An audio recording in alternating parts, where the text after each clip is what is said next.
जिस दशा में यहाँ आए, अपने घर बार छोड़ के, अपने बहन बेटियों की इज्जत को बचाते हुए, जीवन गंवाते हुए यहाँ आए, तो किसी से भीख नहीं मांगी। काम छोटा था या बड़ा था, वो काम किया, काम करने में कभी शर्म नहीं करी। छोटे से छोटा काम किया, लेकिन इज्जत से काम किया और समाज में अपने आप को स्थापित किया। और मुझे ये कहते हुए गर्व है कि आज हमारा समाज अपने घर के अलावा अपने देश की प्रगति में प्रमुख योगदान अगर हमारा समाज अदा कर रहा है। ये पूरा समाज, अगर मैं कहूंगा कि व्यापार में अगर आप पूरे देश में जोड़ेंगे तो सिख, पंजाबी, खत्री, सिंधी समाज सबसे अग्रणी समाज है जो अहम भूमिका निभा रहा है। समाज को संगठित करने का उद्देश्य सिर्फ यही है कि संगठन से शक्ति होती है, और अगर संगठन सशक्त होगा तो हमारा भारत भी सशक्त होगा। और हमें संगठित रहना है, एक दूसरे के दुख सुख में एक दूसरे के कामों में आना है, ताकि किसी को किसी की जरूरत हो, हम दूसरे के दूसरे काम आ पाए। सबसे बड़ा योजना इस काम की ये है कि हम सशक्त रहेंगे अगर हम संगठित रहेंगे तो। दोस्तों नमस्कार। सिंधी से है, सिंधी, खत्री, पंजाबी और सिख, इन चार समाजों ने अभिनंदन समारोह का आयोजन किया है।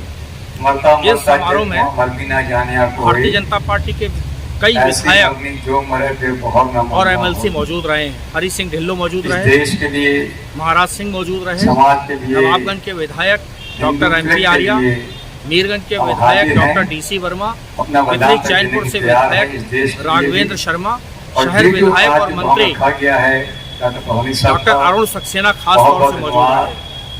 इस दौरान ये नेता क्या क्या बोले हैं, विधायक क्या क्या बोले हैं, इस खास खबर में हम सुनवाने जा रहे हैं भारतीय जनता पार्टी के विधायक और एमएलसी। जुड़े रहिए हमारे साथ, देखते रहिए हमारी खास रिपोर्ट। पागरानी जी को बहुत बहुत बधाई दूंगा कि उन्होंने आज एक नई पहल की और हमारे उस सब समाज को जो विस्थापित होकर आया और जीरो से शुरू किया और अपनी मेहनत से आज ये स्थान प्राप्त किया, उसके लिए मैं समाज के सभी लोगों को नमन करता हूँ, वंदन करता हूँ, अभिनंदन करता हूँ कि आपकी मेहनत ने जो काम किया उसका कोई जवाब नहीं है। यह हमारी मोदी योगी सरकार है जिसने आपके दिल की बात को सुनी, आपके दिल का ख्याल रखा। और इस बात को मुझे कहते हुए गर्व है कि हमारे समाज ने जो यहाँ बैठे हुए 100% वोट बीजेपी को दिया, 99% नहीं, 100% वोट दिया है। और आपने वोट मुझे दिया है यहाँ शहर विधानसभा में, जिसके लिए मैं आप सबका आभारी हूँ, आप सबका अभिनंदन करता हूँ, वंदन करता हूँ, आप सबको नमन करता हूँ। और मैं विधायक बना तो आपके वोट की वजह से, और विधायक के बाद मंत्री बना वो भी आपकी शुभकामनाओं से। आप लोग सब यही सोच रहे थे, भाई ने एक दफा जिता दिया, 2 दफा जिता दिया, 3 दफा जिता दिया, अब तो कुछ बन जाए और आगे आपकी शुभकामनाएं भी न बन गई। तो मैं जो मंत्री बना वो भी आप सबकी शुभकामनाएं, आपकी दुआओं से, वरना मेरा और कुछ नहीं था।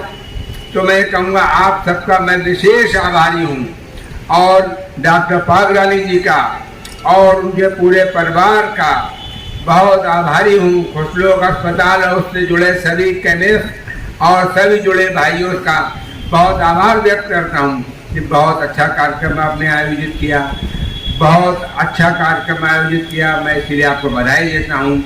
यहाँ पर उपस्थित अपने सभी सम्मानित भाइयों बहनों को पुनः नमन करता हूँ, अभिनंदन करता हूँ, वंदन करता हूँ। बहुत बहुत धन्यवाद। सिख, खत्री, सिंधी समाज के सभी सम्मानित बुजुर्गों, माताओं, बहनों, अभी बहुत सारी चीजें वक्ताओं के द्वारा यहाँ पर बताने का काम किया गया, और सिख समाज को लिए भी इसी श्रेणी में आप लोगों ने लिख दिया है, आप लोगों ने अपने लिए विस्थापित। देखिए, हमारा सिख, सिंधी और खत्री समाज ये हमारा वो समाज रहा है। अगर हम इतिहास पढ़ें, एंशिएंट हिस्ट्री पढ़ें, या हम 1000 ईस्वी की तरफ जाएं, हमारे इस देश में भारत में अफगानियों का आक्रमण 1000 ईस्वी के बाद लगातार शुरू हो गया था। और उस समय का इतिहास आप देखें तो सबसे ज्यादा दंश अगर झेला है तो हमारे सिंध और पंजाब के रहने वाले भाइयों ने झेला, क्योंकि लगातार आक्रमण करने जो आक्रमणकारी लोग आते थे भारत में, वो हमारे इन्हीं प्रांतों से गुजरकर आते थे। और उस समय के बाद अगर हम आगे चलकर इसका इतिहास को देखें, भले हम 1192 में यहां पर मुस्लिम साम्राज्य स्थापित हुआ, उससे पहले भी हमारे सिख और सिंधी समाज ने बहुत दंश झेला। और जब यहां मुस्लिम समाज का शासन हो गया, उस समय भी हमारे सिख समाज के लोगों ने, उस समय गुरु ग्रंथ साहब की जो स्थापना हुई, एक पंथ की स्थापना हुई, वो स्थापना ही केवल इसलिए हुई थी कि भारत मां की रक्षा के लिए और हमारा जो हिंदू समाज है, जो हमारा वैदिक समाज है, हिंदू समाज है, इस धर्म की रक्षा के लिए और भारत मां की रक्षा के लिए ही एक पंथ की स्थापना हुई थी। और हमारे धर्म की रक्षा के लिए आप लोगों ने इतना काम किया। और आप देखिए हमारा सिंध और पंजाब के लोग, विशेषकर सिख समाज के लोग आज पूरी दुनिया में, भारत में ही नहीं पूरी दुनिया को आगे ले जाने का काम कर रहे हैं। पूरी दुनिया के सभी देशों में आज हमारे सिख समाज के लोग फैले हुए हैं और हर जगह उस देश को उन्नति पे ले जाने का काम कर रहे हैं। भारत को भी उन्नति में ले जाने के लिए आप लोगों का बहुत बड़ा योगदान है। आप लोग लगातार इस देश को उन्नति की तरफ ले जाने का काम कर रहे हैं।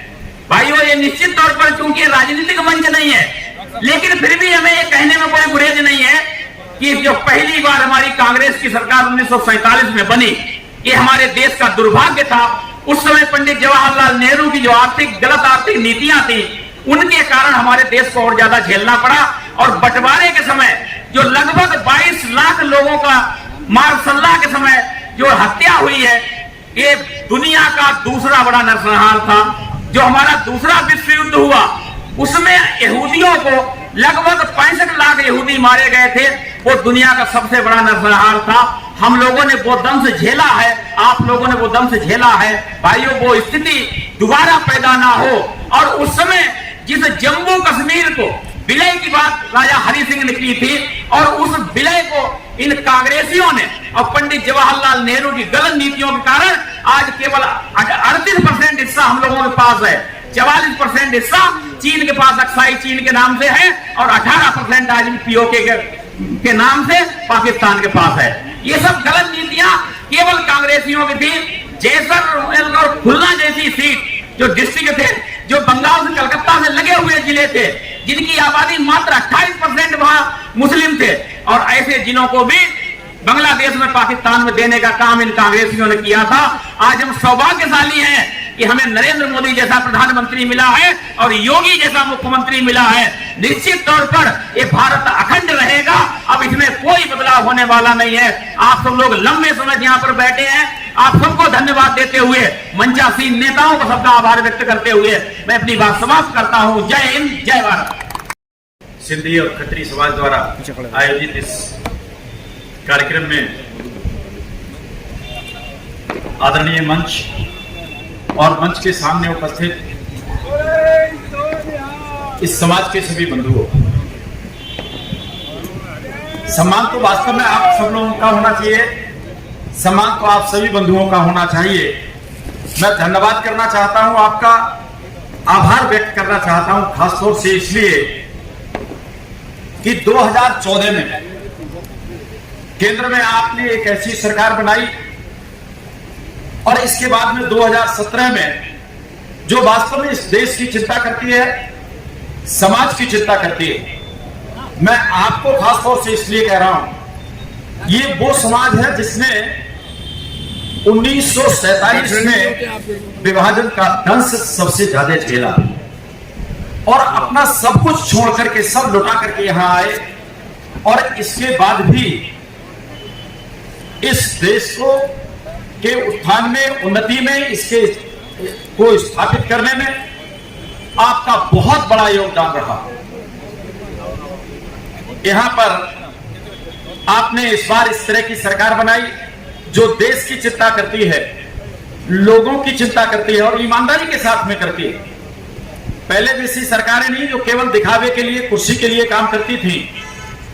ये जो सरकारें आपने बनाई, ये सरकारें महिलाओं की चिंता करती है, व्यापारियों की चिंता करती है, गरीबों की चिंता करती है, और वास्तव में ईमानदारी के साथ में इस देश का उत्थान किस तरह से हो, हम अपना पुराना गौरव किस तरह से प्राप्त कर सकें, इसकी चिंता करती है।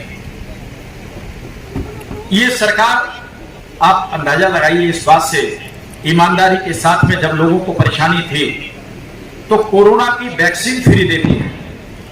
कोरोना के दिनों में आमदनी कम हो जाती है, इसके बाद भी आप देखिए विकास के काम पहले से कहीं बहुत ज्यादा गति के साथ में होते हैं। तो ये केवल इसीलिए हो पाया कि ये सरकार ईमानदारी के साथ में काम करती है। आप अंदाजा इस बात से लगा सकते हैं कि बाबा योगी आदित्यनाथ के तो कुर्ते में जेब ही नहीं है, एक छोटी सी जेब है जिसमें रुमाल रखा जाता है। तो ऐसी ईमानदार सरकार ही वास्तव में ईमानदार के साथ काम कर सकती है। आप सब बंधुओं का स्वागत करने के लिए धन्यवाद, और एक ऐसी अच्छी सरकार बनाने के लिए धन्यवाद। आप सबका एक बार मेरे उन विस्थापित भाइयों से जिनके परिवार ने ये दुख सहा, उनको तो एकजुट होकर इस बात की चिंता जरूर करनी चाहिए कि दोबारा से ऐसा दंश कभी किसी को ना झेलना पड़े। भारत ऐसा बनना चाहिए कि कोई दूसरा अब कभी भी सोच ही ना पाए कि हमने हमारे घर से बेघर कर पाए। आज मोदी जी और योगी जी की सरकार है, तो निश्चित ही ऐसा सोचना, ऐसा कल्पना भी किसी के लिए बहुत मुश्किल होगा, लेकिन हमारी सरकारें इस पर चिंता कर रही है। जो डेमोग्राफी बदलती है, चाहे वो धर्म की हो या जाति की हो, वो निश्चित ही कभी कभी परेशानियां खड़ी करती है। उसकी चिंता हमारी सरकार कर रही है। बहुत जल्दी मेरा ऐसा विश्वास है, जनसंख्या पे जरूर कोई ना कोई कानून जरूर आएगा, कोई ना कोई जल्दी ही हमारा कॉमन सिविल कोड पे कानून जरूर आएगा। क्योंकि जब ये अलग अलग होता है, यही लोगों को अलग करता है, और निरंतर अलग बढ़ने में लोगों को मानवता की दृष्टि से वो सोचते हैं कि हमारा ग्रुप बन जाए, हमारी संख्या बढ़ जाए, हमारी इस पे ऐसा कर ले। जब ऐसे कानून आएंगे तो निश्चित इसकी चिंता लोगों को करनी पड़ेगी। भारत सरकार इसकी चिंता कर रही है, निश्चित ही आपको ऐसा देखने को मिलेगा। समय का अभाव है, बस मैं एक छोटी सी बात जरूर कहना चाहता हूँ, क्योंकि यहाँ पे सभी संस्कृति के लोग बैठे हुए हैं। भारतवर्ष में केवल दो ही तरह के, पूरी भारतवर्ष क्या पूरी दुनिया में दो ही तरह के धर्म होते हैं। हम लोग कई बार भारत में लोगों ने, जो कम्युनिस्ट थे, उन्होंने कहा सिख धर्म हम सम्मान करते हैं। लोग कहते हैं गुरु नानक जी के, हम तो सब लोग गुरुद्वारे जाते हैं, मत्था टेकते हैं, हमारे लिए तो वो हमारा ही धर्म है, सनातन धर्म है। मेरे जो समझ में मेरे आया, पूरी दुनिया में केवल दो ही धर्म है, जो पुनर्जन्म में विश्वास करते हैं, जो कर्म में विश्वास करते हैं। दूसरे जो जन्म है, जो पुनर्जन्म में विश्वास नहीं करते और भोग में विश्वास करते हैं। जो लोग कर्म में विश्वास करते हैं वो पुनर्जन्म में विश्वास करते हैं, और जब पुनर्जन्म की बात आती है तो धर्म सब एक ही हो जाते हैं। क्योंकि कोई कैसे कह सकता है कि मैं अगले जन्म में सरदार का बच्चा नहीं बनूंगा, कि मैं जैन धर्म में पैदा नहीं हुआ, मैं बौद्ध धर्म में पैदा नहीं हुआ। भारतवर्ष में जितने भी धर्म का उद्गम हुआ, जिनको धर्म कहते हैं लोग, धर्म है नहीं, वो सब सनातनी है। क्योंकि अलग अलग कुरीतियों की वजह से लोगों को बंटवारा हुआ, अलग अलग कुछ कुरीतियां सब जगह रही, और ये भारत की संस्कृति है कि हम अपनी कुरीतियों की चर्चा करते हैं। बाकी किसी धर्म की आप चर्चा तो करके देखिए कि उस किताब में ऐसा लिखा है, उसी में झगड़ा हो जाता है। लोग डेनमार्क को फांसी लगाने लगते हैं, एक कार्टून कोई कार्टूनिस्ट बनाता है और फांसी लोग डेनमार्क को लगाने लगते हैं। ऐसी भारत की संस्कृति है। भारत में हमेशा जो पुनर्जन्म में विश्वास रखते हैं वो अहंकार नहीं करते, ये संस्कृति हमारी। क्योंकि हमको पता है जो आया वो जाएगा जरूर, और अपने कर्मों के हिसाब से किसी का निपटारा होगा। यही सोचना है हम सभी भाइयों को कि हम सब लोग एक हैं।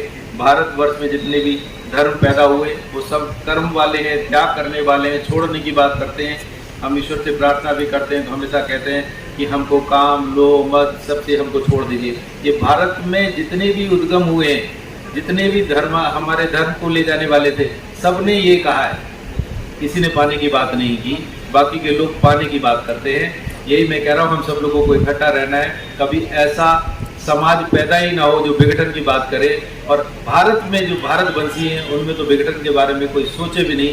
ऐसा सोचता है तो उसके मुंह पे जरूर थप्पड़ मारें, उसको बता दें कि हम सब लोग एक हैं। यही मेरा आप सब लोगों से निवेदन है, वंदन है, प्रणाम करता हूँ आपको। नमस्कार। ये आयोजन जो किया गया है, वास्तव में अभी मैंने जिन वक्ताओं को सुना तो मुझे बहुत सी बातें याद आई। एक बचपन से मेरी आदत थी कि मैं बुजुर्गों के पास बैठकर, चाहे वो किसी समाज के होते थे, जब भी कभी मुझे मौका मिलता था मैं उनसे बंटवारे की बातें करता था या उनसे पूछता था, तो बहुत ही अद्भुत बातें मुझे सुनने को मिलती थी। और कई बार तो यहीं पे जहां हम लोग कार्यक्रम में यहाँ पर सिंधी स्टोर पर मेरी इन लोगों से बातें हुई और घंटों मैंने सुना कायदे से, और जो चीजें पता लगी, वो जो अभी फिल्म आई कश्मीर फाइल्स, उससे ज्यादा क्या हो गया गुलशन जी, कश्मीर फाइल्स आई, उससे ज्यादा रोमांचक बातें थी कि रात रात भर बंटवारे के समय कैसे जगह, कैसे वो हवेलियां, कैसे वो नहरें, कैसे वो भट्टे, कैसे बिजनेस, और कितनी कहानियां, अनंत कहानियां जिनका कोई और छोर नहीं था। और जो हमारे जाबाज लोग थे, जो बिजनेस में बहुत सिद्धस्त लोग थे, जिन्होंने वहां पर पुष्ट दर पुष्ट काम को बढ़ाया था, वो सारे काम छोड़कर उस समय इस साइड में आ गए। सिंध, पंजाब, बलूचिस्तान और अफगानिस्तान के करीब का जो इलाका था उसे छोड़कर भारत आ गए। और यहां पर उनके पास कुछ भी नहीं था। जो समाज जिनका यहां नाम लिया जा रहा है, चाहे वो सिख समाज हो, चाहे सिंधी समाज हो, चाहे खत्री समाज हो, यहां पर आकर उन्होंने फिर से वैसी ही हवेलियां बना दी, वैसे ही खेत खड़े कर दिए, वैसे ही लोगों को उत्साहित किया और यहां प्रेरणा दी। और जब भी आप किसी परिवार की कहानी सुनेंगे तो आपको एक परिवार की कहानी भी कश्मीर फाइल्स जैसी लगेगी। ये बहुत बड़ी बात है। फिर से घरौंदा बना देना, जो रेत की तरह वहां ढह गया, जो इतने सदियों से जिस चीजों को इकट्ठा किया गया था वो छूट गई पीछे, और नई जगह आकर नए बिजनेस को बनाना, नए समाज को खड़ा करना फिर से पुनः, और कोई भी कमजोरी नहीं दिखाई। ये बहुत बड़ी बात है। इस समाज ने कोई कमजोरी नहीं दिखाई कहीं भीख मांगने की जरूरत पड़ जाए, कहीं गलत काम करने की नौबत आ जाए। और आज ये बहुत सारी फिल्म भी इस पर बनी, अभी भी एक पिक्चर बनी थी कश्मीर के ऊपर, शायद उसको सोचा भी नहीं जा सकता था जो दर्दनाक हादसा 1947 में समाज के प्रति हुआ। और आज भी बहुत सारे उस समय के विरुद्ध हमारे बीच में बैठे, 93 साल उम्र हो गई, अभी बता रहे थे, पाकिस्तान की उस स्थिति को देखते हुए खाली हाथ आए थे ना, कुछ नहीं था इन लोगों के पास, लेकिन अपने सम्मान और स्वाभिमान को बचाते हुए इन्होंने जहां अपने आप को हर क्षेत्र में स्थापित करने का काम किया, विस्थापित नहीं बल्कि मैं स्थापित कहूंगा, ये विस्थापित नहीं बल्कि हर समाज में, चाहे वो व्यापारिक समाज हो, राजनीतिक समाज हो या सामाजिक, अपने आप को इन्होंने स्थापित करने का काम किया। और इस समाज को जितना, मैं कहता हूं कि मैंने विधान परिषद में भी बोला था कि ये समाज किसी के आगे हाथ फैलाने वाला नहीं, इस समाज ने सबको देने का काम किया, इस समाज ने किसी से कोई भीख मांगने का काम कभी नहीं किया। ये अद्भुत व्यक्तित्व है और जितना नमन किया जाए उतना कम है आप लोग। हमने इस प्रदेश और देश की जहां संस्कृति को बढ़ावा देने का काम किया, इस देश के आर्थिक स्थिति में भी हमारा महत्वपूर्ण योगदान। और मैं कहता हूं कि पंजाबी कल्चर को अगर हिंदुस्तान से निकाल दिया जाए तो बिल्कुल शून्य हो जाएगा, कुछ लगे बचेगा नहीं। पंजाबी कल्चर और पंजाबी खाने को हटा दो तो ना खाने में स्वाद है और ना संस्कृति में कोई स्वाद है। आज दूसरे समाज के लोग और तो और जिन समाजों की वजह से हम यहाँ आए, मुसलमान समाज के लोग के अंदर भी हमारे समाज की कल्चर पंजाबी बोली जाती है, हमारे पंजाब के कल्चर के गाने सुने जाते हैं उनकी ब्याह शादियों में।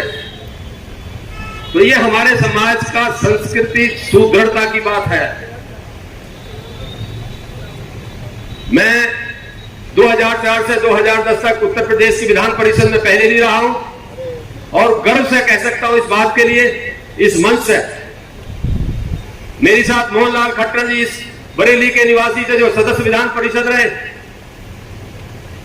आज हमारे बीच में नहीं है, लेकिन सिंधी समाज के लोगों को कहना चाहता हूं कि आपके सिंधी एकेडमी को बनाने के लिए उनका महत्वपूर्ण योगदान उत्तर प्रदेश के अंदर रहा, महत्वपूर्ण योगदान।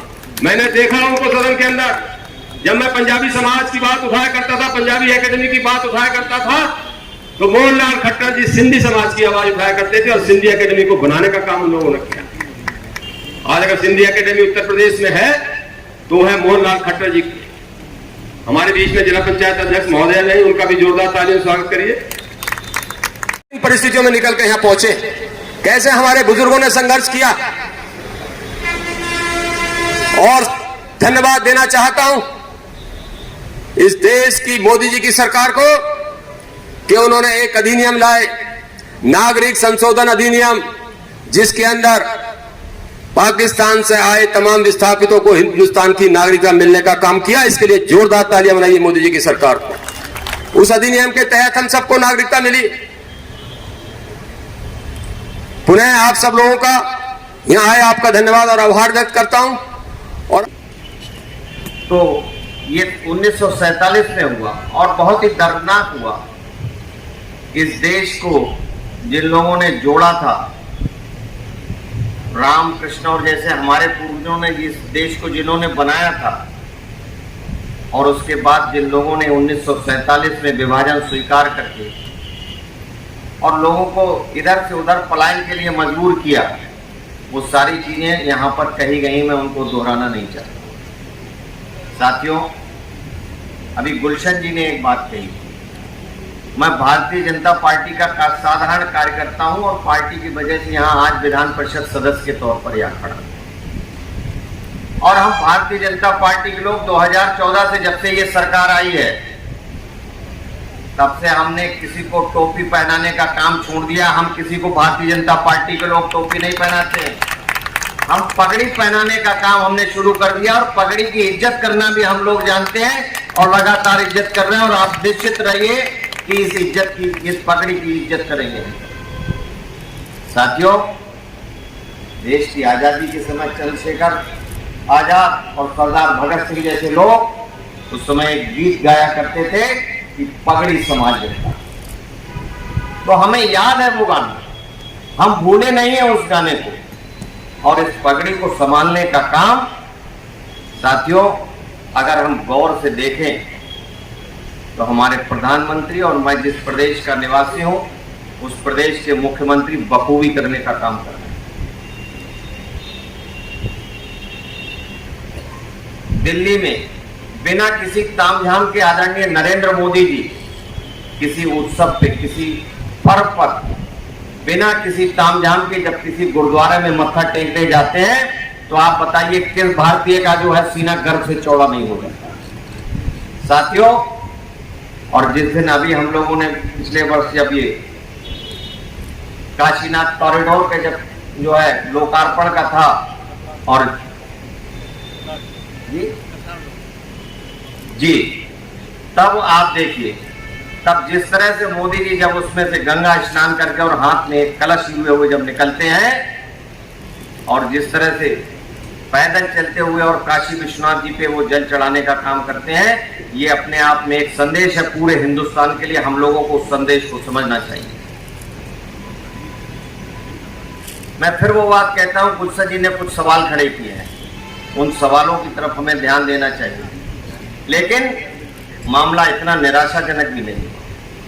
हम लोगों ने भारतीय जनता पार्टी की, मैं बात कहीं लंबी ना हो जाए इसलिए मैं बहुत संक्षिप्त में कहना चाहता हूं, हमने धारा 370 को लेकर जनसंघ, हमारे पुरखों ने, हमारे पुराने नेताओं ने इस जनसंघ को खड़ा करने का काम किया था।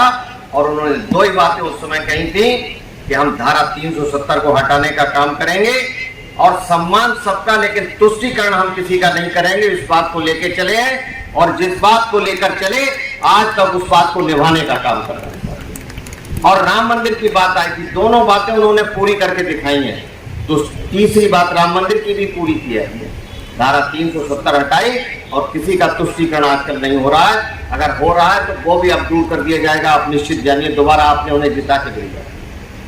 साथियों, एक बहुत पुरानी फिल्म मुझे आज याद आ गई। उसमें एक गीत था, अब कोई गुलशन न उजड़े अब वतन आजाद, रूह गंगा की हिमालय का भी तन आजाद है, अब कोई गुलशन न उजड़े अब वतन आजाद है। साथियों, हम आजादी का मतलब भी समझें लेकिन अपनी जिम्मेदारी की भी बात समझें। साथियों, बहुत सारे लोग हम लोग यहाँ पर खड़े, इतना बढ़िया कार्यक्रम यहाँ पर चल रहा है। सिंधु नगर में मेरा भाई रहता था अभी तक, और मैं भी बहुत बार वहाँ रात में सोया हूँ, रहा हूँ। जब ये 7 बजे का कार्यक्रम मुझे मिला कि ये कार्यक्रम 7 बजे होने जा रहा है, तो मुझे लगा कि सिंधु नगर वाले तो 10 बजे तो रात में लौटते हैं, 11 बजे खाना खा के और 12 बजे तक टहलने का काम करते हैं। इस कार्यक्रम को मैं कोई आलोचना नहीं कर रहा हूँ। इस कार्यक्रम को अगर हम लोग 9 बजे के बाद शुरू करते तो आराम से हम लोग यहाँ, और अभी कोई कह रहे थे कि 2 घूंट हमें पिलाओ और नशा तुम्हें हो जाए, तो कुछ इस तरह की चीजें हम लोग कर सकते थे। निश्चित रूप से बढ़िया कार्यक्रम का मजा, नशा, सारी चीजें यहाँ पर होती। साथियों, मैं पूरे इस आयोजन के जितने भी आयोजन करता है, जितने लोग सब लोग यहाँ पर बैठे हैं, हमको अपनी चीजें, अपनी जिम्मेदारियां भी समझनी पड़ती। सारी चीजें नेताओं पे छोड़ देंगे तो कहीं कुछ नहीं होने वाला है। दोस्तों, साथियों, हम ये बात कहते हैं कि कन्याकुमारी से लेके और कश्मीर तक देश हमारा है, अटक से लेके और कटक तक देश हमारा है। और मैं अक्सर गांव में ये बात कहा करता हूं कि हम गांव के चबूतरे से जब झाड़ू लगाते हैं तो हम अपना वो कूड़ा, जब अपने घर के सामने का कूड़ा जब फेंकते हैं तो सामने सड़क और नाली पर फेंकते हैं।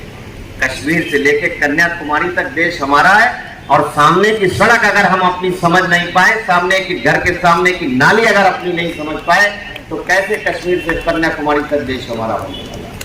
साथियों, मैं आग्रह करूंगा, एक बार इतना बढ़िया कार्यक्रम है, कुर्सियां खाली पड़ी हैं फिर भी लोग खड़े हैं। मुझे लगता है ये लोग वो लोग हैं जो उठ खड़े हुए हैं और अब बैठने को तैयार नहीं है। लेकिन इसका मतलब ये मत समझिए कि जो लोग बैठ गए हैं वो थक गए हैं, वो बैठे नहीं है, वो स्थापित लोग हैं, विस्थापित नहीं है। इसलिए एक बार बहुत बहुत शुभकामनाएं देते हुए मैं अपनी बात समाप्त करता हूं।